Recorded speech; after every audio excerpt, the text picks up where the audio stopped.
Bismillahirrahmanirrahim. Assalamualaikum warahmatullahi wabarakatuh. Alhamdulillah. Allahumma salli ala Sayyidina Muhammad wa ala ali Sayyidina Muhammad. Saudaraku, ada beberapa jamaah bertanya kepada saya, Ustadz, bagaimana sih ada sebagian Ustadz yang mengatakan bahwa kita tidak perlu bermadhab, ya, tidak perlu kita ikut kepada ulama atau madhab tertentu, ya, kita cukup kembali kepada Al-Quran dan hadis. Ya, maka saya jawab bahwa sebetulnya secara sekilas himbauan ini adalah bagus, ya, tetapi di balik itu ada juga kekeliruan yang besar. Kenapa demikian? Oleh karena pertama, seakan-akan mau dibenturkan antara madhab ulama, madhab khususnya madhab fikih misalnya, al-madhhabul arba'ah, Hanafi, Maliki, Syafi'i, Hambali, dengan Al-Quran dan hadis. Nah, kalau ini mau dibenturkan, ini berarti kebodohan terhadap syariah, karena kita sudah ketahui semuanya, orang yang belajar, ya, bahwa dalil madhab al-madhhabul arba'ah khususnya itu adalah pertama Al-Quran, kemudian hadis, kemudian setelah itu adalah ijma, qiyas, dan ijtihad, dan seterusnya gitu. Nah, yang kedua, ini mengesankan seakan-akan bahwa para ulama-ulama madhab itu tidak memakai Al-Quran dan hadis, dan ini kekeliruan dan kebodohan, ya, menurut saya. Ya, Abu Hanifah, Imam Malik bin Anas, Muhammad bin Idris Asy-Syafi'i, Ahmad bin Hambal, ini orang-orang yang subhanallah, mereka adalah, ya, memang sudah tadbir minallah. Kenapa lahir madhab dari mereka itu? Karena mereka sudah ditakdirkan oleh Allah Subhanahu wa taala, ya, dengan izin Allah, melalui mereka lah bisa terjaga, ya, syariah ini, terutama dalam ibadah-ibadah muamalah praktis. Justru kita bersyukur di adanya mazhab itu.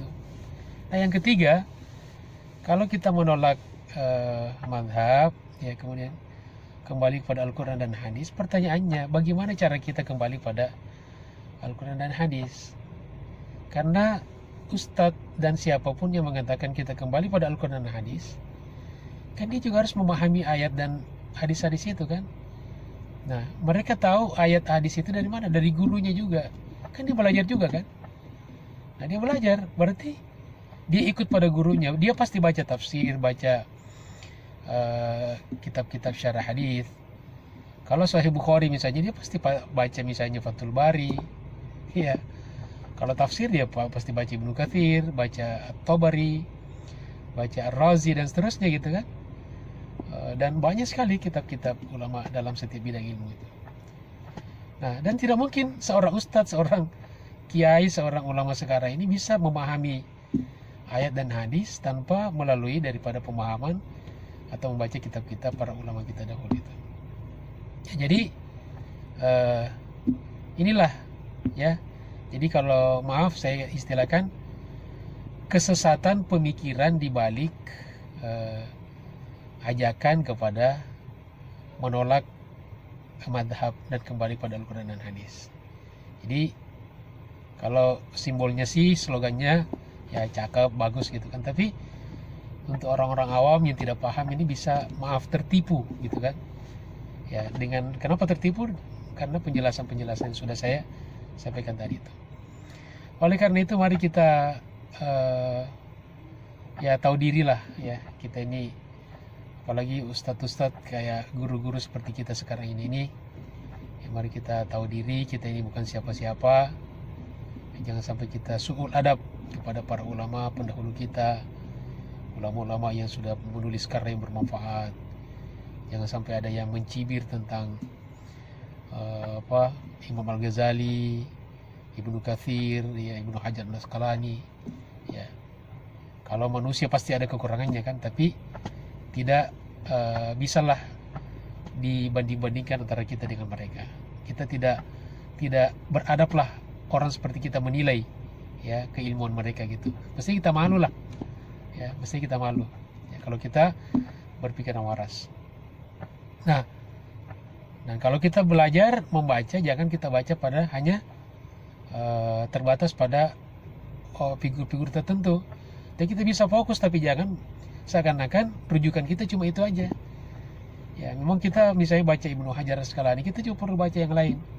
Baca Ibnu Taimiyah, kita juga perlu baca yang lain. Jangan cuma Ibnu Taimiyah aja, ya Albani saja, atau hanya jangan Ibnu Katsir, Ar-Razi saja.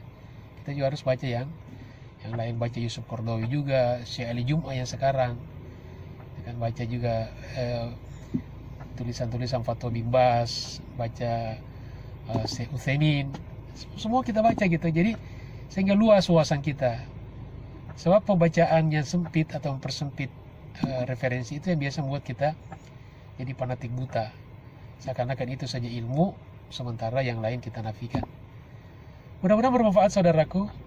Semoga kita senantiasa belajar, membaca, dan mohon kepada Allah diberikan ilmu yang barokah dan bermanfaat. Assalamualaikum warahmatullahi wabarakatuh.